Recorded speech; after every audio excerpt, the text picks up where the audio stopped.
திருச்சியில் காலையில் பேசினப்போ அங்கே ஒரு மைக்கு ப்ராப்ளம் இருந்தது. என்னங்க பெரிய பணம் வேணுங்கிற அளவுக்கு பார்த்தாச்சு. அரசியலுக்கு வந்துதான் நான் பணம் சம்பாதிக்கணுமா என்ன?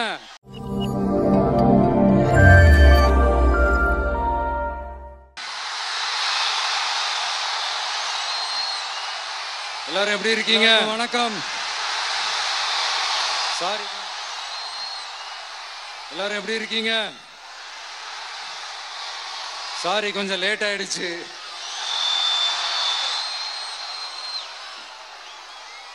திருச்சியில் காலையில் பேசினப்போ அங்கே ஒரு மைக்கு ப்ராப்ளம் இருந்தது. அதனால அங்கே பேசினதில் ஒரு சில விஷயங்களை இங்கே நான் திரும்ப ரிப்பீட் பண்ணுறேன்.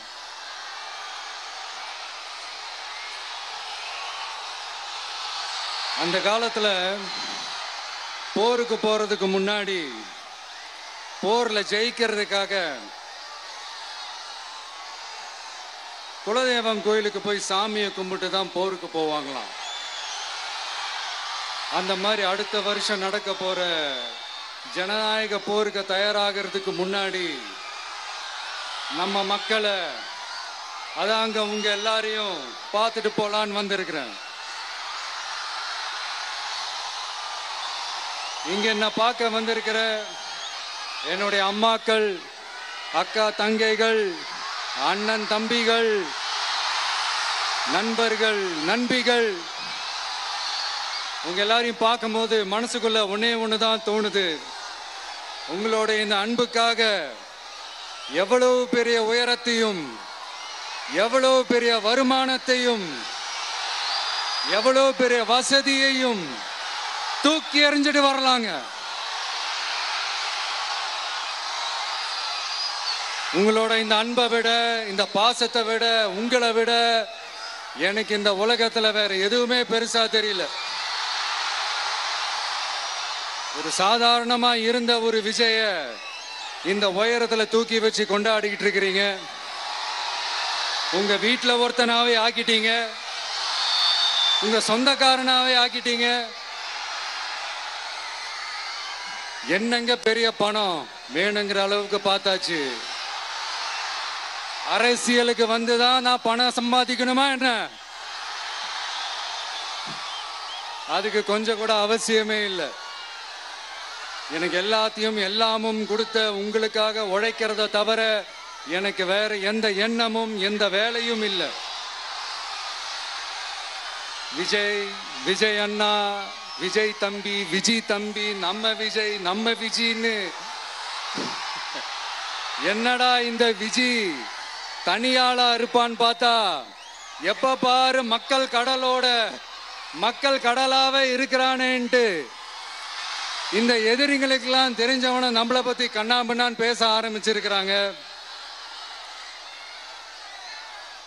அதாவது நான் மரியாதையா பேசினா கூட அதை தவறா எடுத்துக்கிறாங்கன்னா பாத்துக்கங்களேன்.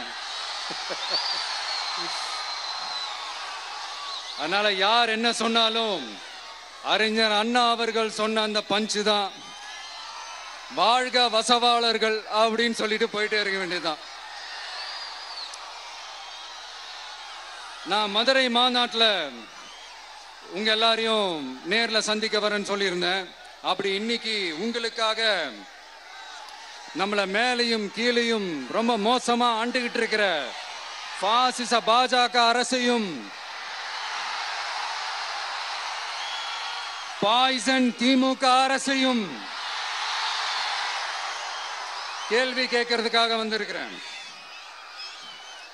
இந்த பாஜக அரசு நம்மள கொஞ்ச நெஞ்ச கொடுமையாங்க செய்து பீகார்ல 65 லட்சம் வாக்காளர்கள் ஓட்டர் லிஸ்ட்லயே காணோமா. இது என்ன பெரிய விஷயம்? இதை தாண்டி இன்னொரு விஷயம் இருக்கு. இந்த எதிர்கட்சிகள்லாம் ரொம்ப சிம்பிளா சொல்ற மாதிரி சொல்லணும்னா ஓட்டு திருட்டு. வீட்டு நம்பர் 0ன்னு போட்டெல்லாம் ஓட்டர் ஐடி கார்டு கொடுத்துருக்காங்கன்னா பாத்துக்காங்களேன். எவ்வளவு பெரிய ஒரு மோசமான வேலைகள்லாம் அவங்க செய்யறாங்கன்னு பாத்துக்கங்க. அடுத்து ஒன் நேஷன் ஒன் எலெக்ஷன், ஒரே நாடு ஒரே தேர்தல். 2029ல இவங்களோட ஆட்சி காலம் முடிய போகுதுன்றது எல்லாருக்குமே தெரிஞ்ச ஒரு விஷயம்தான். அதனால இந்த மாநில அரசுகள் எல்லாத்தையும் கலைச்சிட்டு எல்லாருக்கும் ஒட்டு மொத்தமா ஒரே நேரத்தில் தேர்தல் வைக்கிற ஒரு ஐடியா. அப்பதானே ஒரே நேரத்தில் இந்த தில்லு முள்ளு வேலைகள்லாம் ஈஸியா செய்ய முடியும். இதுக்கு பேர் என்னங்க? ஜனநாயக படுகொலை தானே. அடுத்து டீலிமிட்டேஷன், பார்லிமெண்ட் தொகுதிகள் மறுசீராய்வு. நம்ம சவுத் இந்தியாவை விட நார்த் இந்தியாவுக்கு அதிகமான பார்லிமெண்ட் தொகுதிகள் கிடைக்கிற மாதிரி ஒரு மோசடி வேலையை ஒன்று செஞ்சுக்கிட்டு இருக்கிறாங்க. இதைத்தான் டிவிக்கே முதலையே எதிர்த்தோம், இப்பவும் எதிர்க்கிறோம், இனிமேலும் எதிர்ப்போம். அதனால் இந்த SIR, one nation one election, delimitation இதெல்லாம் எதிர்கட்சிகளை அழிக்கிறதுக்காக ரொம்ப ரொம்ப முக்கியமா நம்ம சவுத் இந்தியாவோட அந்த பவரை குறைக்கிறதுக்காக செய்யப்படுற ஒரு மோசடி வேலைகள்.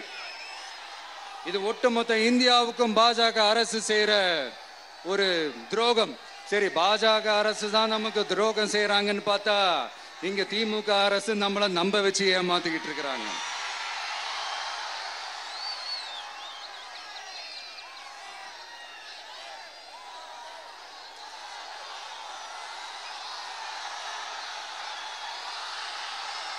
கிட்டத்தட்ட நானு நீங்க எல்லாருமா சேர்ந்து தான் இவங்க நல்லது செய்வாங்கன்னு நினைச்சு தேர்ந்தெடுத்தோம். ஆனா நீங்க பாத்தீங்கன்னா, thank you, I love you, thank you thank you thank you. நீங்க பாத்தீங்கன்னா ஒரு 505 தேர்தல் வாக்குறுதிகளை நமக்கு தமிழ்நாட்டு மக்களுக்கு கொடுத்தாங்க. அதுல எத்தனை வாக்குறுதிகளை இந்த திமுக கவர்மெண்ட் நிறைவேற்றிருக்கு? முக்காவாசி வாக்குறுதிகளை கூட நிறைவேற்றாம எல்லாத்தையும் நிறைவேற்றிட்டோம் இப்படி கொஞ்சம் கூட மனசாட்சியே இல்லாம இப்படி கதை விடுறீங்களே மை டியர். வேணாம் வேணாம் வேணாம் வேணாம். உங்களுக்கு தான் ஆசையா பாசமா கூப்பிட்டா பிடிக்க மாட்டேங்குது. இப்படி கதை விடுறீங்களே மை டியர் சிஎம் சார்.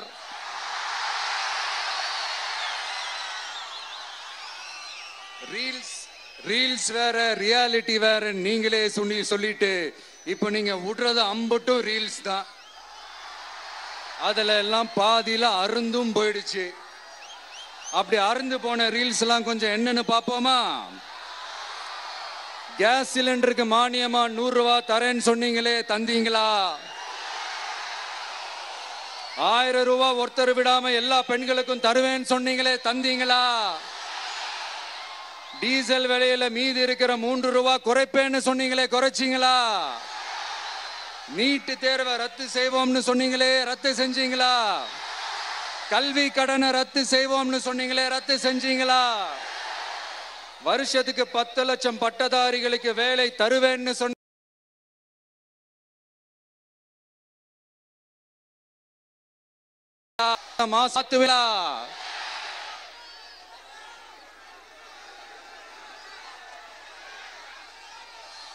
மீனவர்களை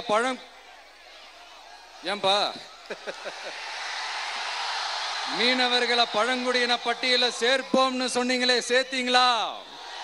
மீனவர்களுக்கு 2 லட்சம் வீடுகள் கட்டித்தரப்படும் சொன்னீங்களே, கட்டி தந்தீங்களா?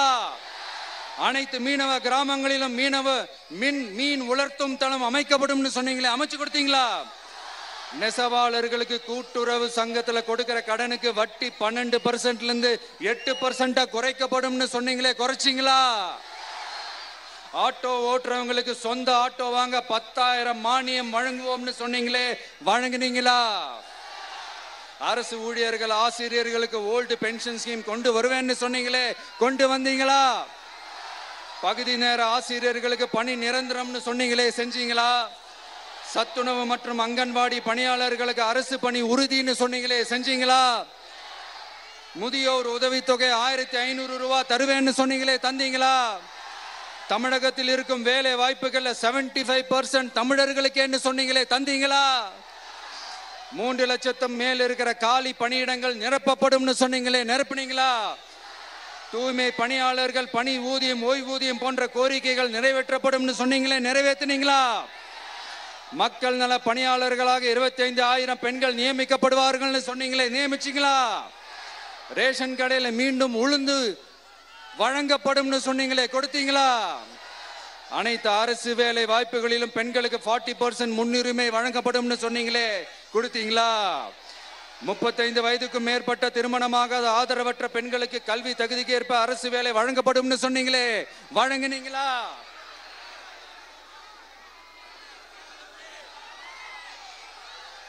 வகுப்பு வாரியத்தின் கோரிக்கைகள் பரிசீலிக்கப்பட்டு மேற்கொள்ளப்படும் சொன்னீங்களே, செஞ்சீங்களா?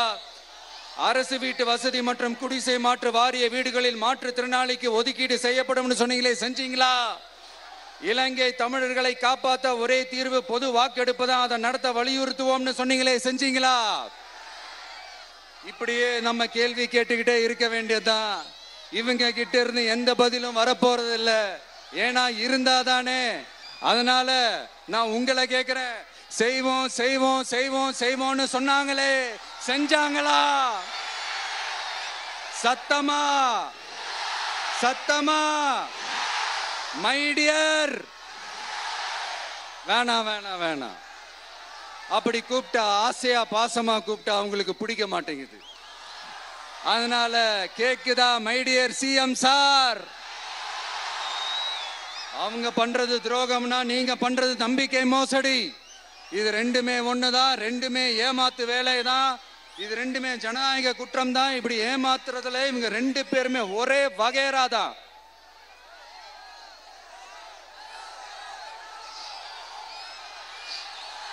முந்தானேத்து வரைக்கும் ஒன்றிய பிரதமர், இப்போ இந்திய பிரதமர். இப்படி மாத்தி மாத்தி பிளேட்டை மாத்தி மாத்தி பேசுறதுல நம்ம சிஎம் சார் ரொம்ப பிரில்லியன்ட். இப்ப புரியுதா மக்களே?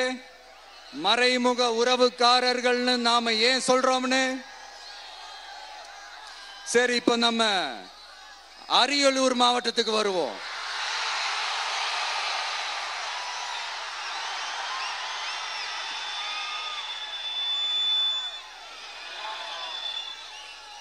தமிழகத்தோட வறட்சியான மாவட்டங்கள முதல் வரிசையில காலங்காலமா இருக்கிற மாவட்டம் தான் நம்ம அரியலூர் மாவட்டம்.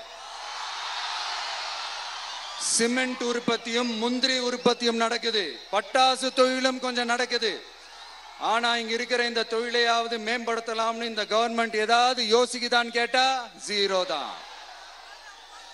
சிமெண்ட் ஆலைகளால ஏற்படுற மாசுபாட்டுல இருந்து மக்களை பாதுகாக்க என்ன நடவடிக்கை எடுக்கப்பட்டிருக்குன்னு தெரியல. யுனெஸ்கோவோட உலக மரபு சின்னமாக அறிவிக்கப்பட்ட கங்கை கொண்ட சோழபுரம் கோயிலை முறையாக பராமரிக்கணும். ஜெயங்கொண்டத்தில் ராஜேந்திர சோழனுக்கு மணிமண்டபம் அமைக்கலையே ஏன்?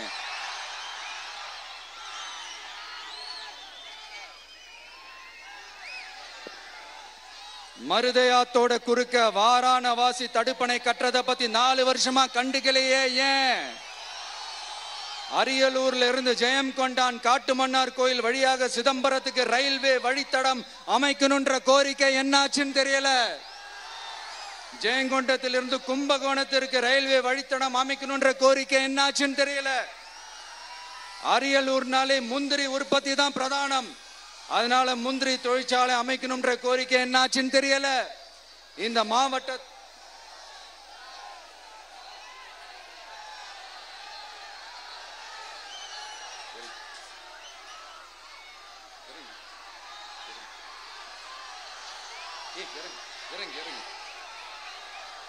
தம்பி இறங்கு, தம்பி இறங்கு, ப்ளீஸ் ப்ளீஸ் ப்ளீஸ் இறங்கு. சரி இறங்குப்பா ப்ளீஸ்.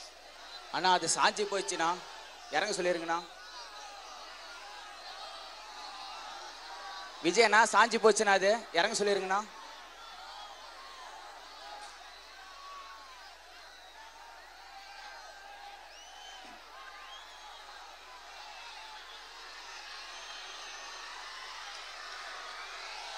ஹலோ பிரதர் சார், அவரை இறங்க சொல்லுங்க ப்ளீஸ்.